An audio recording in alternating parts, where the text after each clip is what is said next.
మీ కష్టాలను తీర్చడానికి అపరిచితుడు వస్తున్నాడు. స్థలం నెహ్రూ స్టేడియం. సాయంత్రం 6 గంటలకి. ఆయన ఎవరు, ఎలా ఉంటారు, నలుపా ఎరుపా ఎవ్వరికీ తెలీదు. ఆయన ఏం చెప్తారా అని అందరితో పాటు మీడియా కూడా ఎంతో ఉత్కంఠతతో ఎదురు చూస్తోంది. చాలా టెన్షన్ గా ఉంది. మిగిలిన ప్రోగ్రామ్స్ ఆపండి. దీన్ని ఎలా కావాలండి సార్? ఫ్రంట్ పేజ్ ఆపేయండి. ఇదే ప్రధాన వార్త. Stadium under control. Yes sir. డ్యూటీలో ఎంతమంది ఉన్నారు? 120 మంది sir. Commando forces in position sir. ఖచ్చితంగా చేజార్చుకుంటారు కదా? Yes sir. Sorry sorry sir, call తొక్కారు. ఆ బాధలో పేరుతో పిలిచాను. ఇది నిన్నటి సింగపూర్. 1950లో సింగపూర్ ఇండియా కంటే పేద దేశంగా ఉండేది. ఇది నేటి సింగపూర్. మొత్తం ప్రజల సంఖ్య 42 లక్షలు.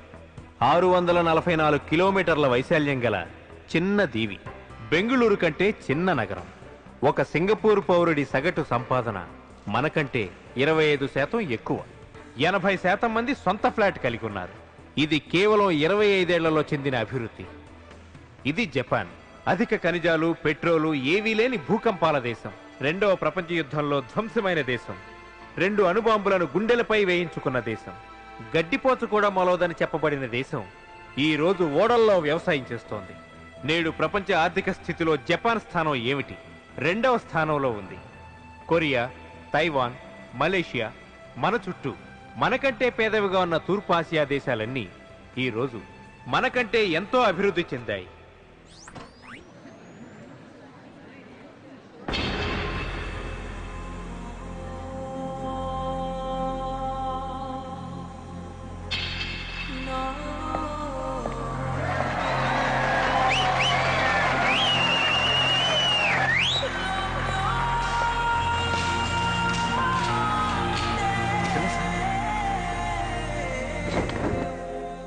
ఇప్పుడు మీరు చూసింది సినిమా మొదలెట్టే ముందు చూపించే న్యూస్ రీల్ కాదు, మన ఇండియా చేజార్చుకున్న అవకాశాల జాబితా.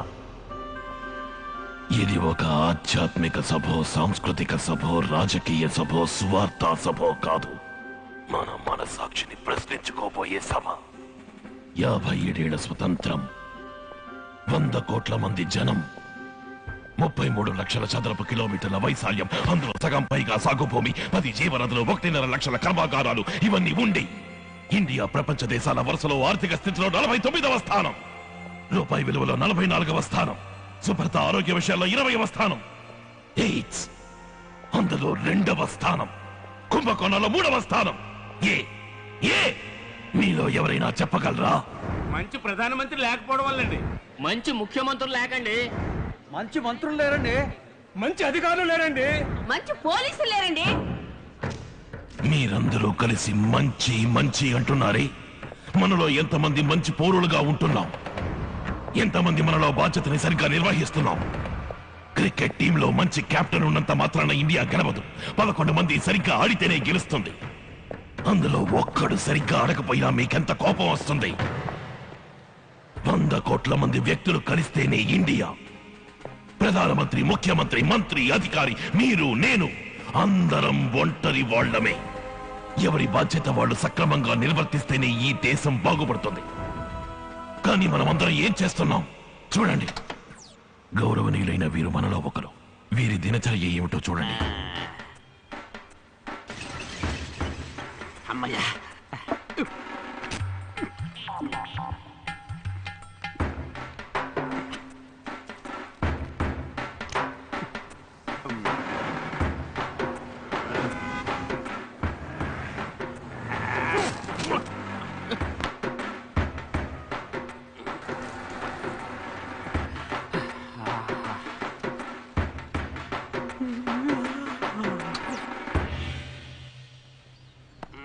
ఇక్కడేం చేస్తున్నారు? చూస్తే తెలవడల్లా రెస్ట్ తీసుకుంటా ఉన్నాను. ఏం చేసి రెస్ట్ తీసుకుంటున్నారు? రెస్ట్ తీసుకుని టైడే రెస్ట్ తీసుకుంటా ఉన్నాను. ఇంకే పనైనా చేస్తున్నారా? నా రేంజ్ తగ్గ పని దొరకలా. మరి ఆదాయం? అవ్వ కమ్మరి పని, అమ్మ కూలి పని, ఒక్కోసారి అంట్లు కూడా తోముతా ఉంటది. ఖర్చులకి డబ్బులు ఇస్తారా? బలవంతంగా లాక్కుంటాం. ఏం పనిస్తే చేస్తారు? ఇప్పుడు నేను డ్యూటీలోనే ఉండా. నన్ను మాట్లాడించి టైడ్ చేసామనుకో, మళ్ళీ మనం రెస్ట్ తీసుకోవాల్సి ఉంటది. ఇతన్నేం చేద్దాం చెప్పండి. ఇలాంటి సోమరిపోతులు దేశంలో ఉండకూడదండి. కఠినంగా శిక్షించాలండి. గట్టిగా. అదే నేను చేసింది.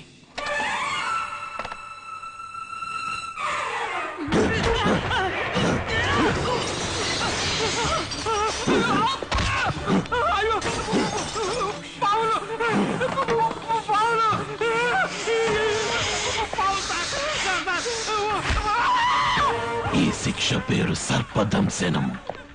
క్రమశిక్షణ లేకుండా, ఏ లక్ష్యము లేకుండా మృగాల్లా సంచరించే వాళ్ళకి నరకంలో విధించే శిక్ష.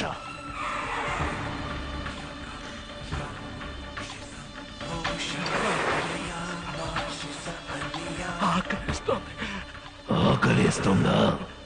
ఇదిగో డబ్బు డబ్బు అని వెంపర్లాడేవుగా, ఆ డబ్బే తిను.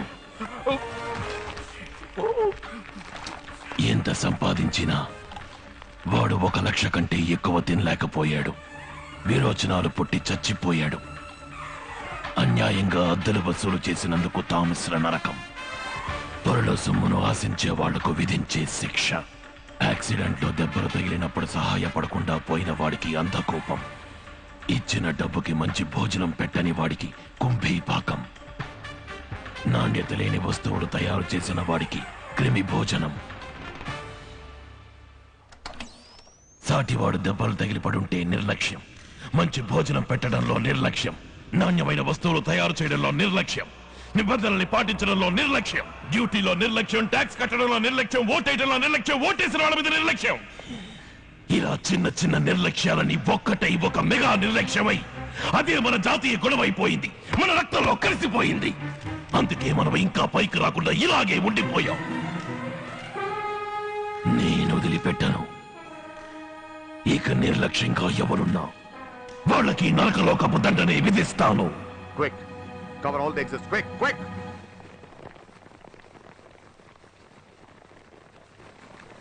ఎక్స్క్యూజ్ మీ అపరిచితుడు గారు, ఎస్.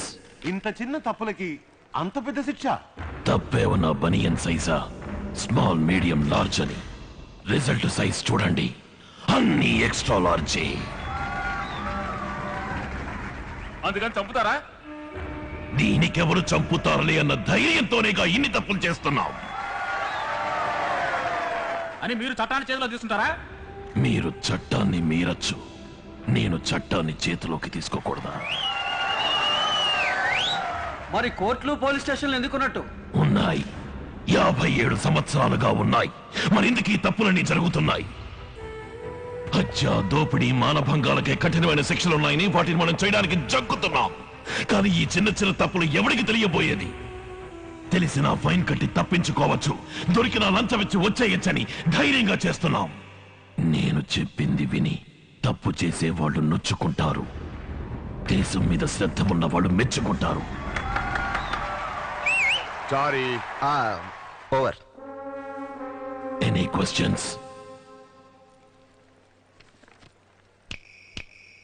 Zoom. ఇప్పుడు మీరు చూసింది నాకు వచ్చిన మొదటి కంప్లైంట్కి ఇవ్వబడిన తొలి దండన. ఇంకో 24 గంటలు టైం ఇస్తున్నాను.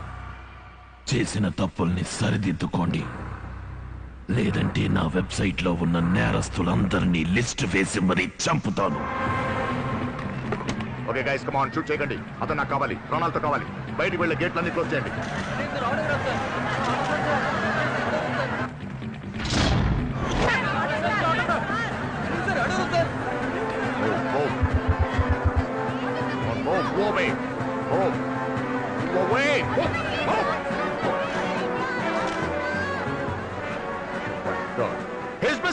చెప్పినట్టే చేజార్చుకున్నారు కదా? Yes sir.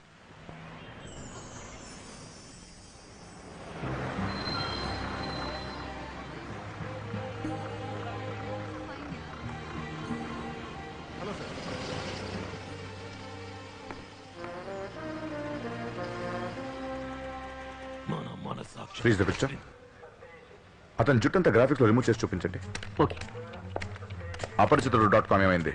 సార్, మొత్తం 1.5 లక్షల కంప్లైంట్లు ఉన్నాయి సార్. ఎవరెవరికి ఏ పనిష్మెంటో ఎక్కడో ఎప్పుడు విధిస్తాడో కనిపెట్టి వాడిని మార్టిస్ పట్టుకోవడం కష్టం సార్. ఓ పని చేయండి. ఎలాగో ఈ కంప్లైంట్స్ ని ఓపెన్ చేసి చదవడానికి కంప్యూటర్కి ఒక ఫోన్ కనెక్షన్ కావాలి కదా? అవును సార్. అప్పుడు అతను ఏ ఫోన్ లైన్ నుంచి దీన్ని ఓపెన్ చేసి చదువుతున్నాడో చూడండి. అమ్మో,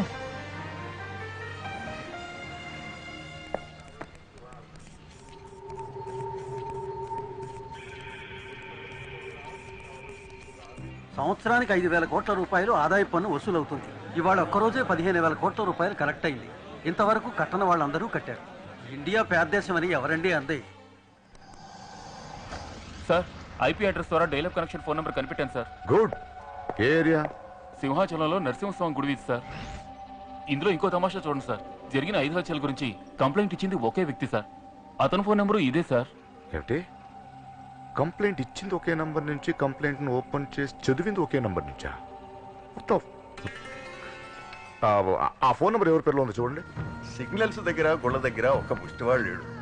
ఊరంతా ఉతికి ఆరేసి ఇస్త్రీ చేసినట్లుంది. Remarkable change.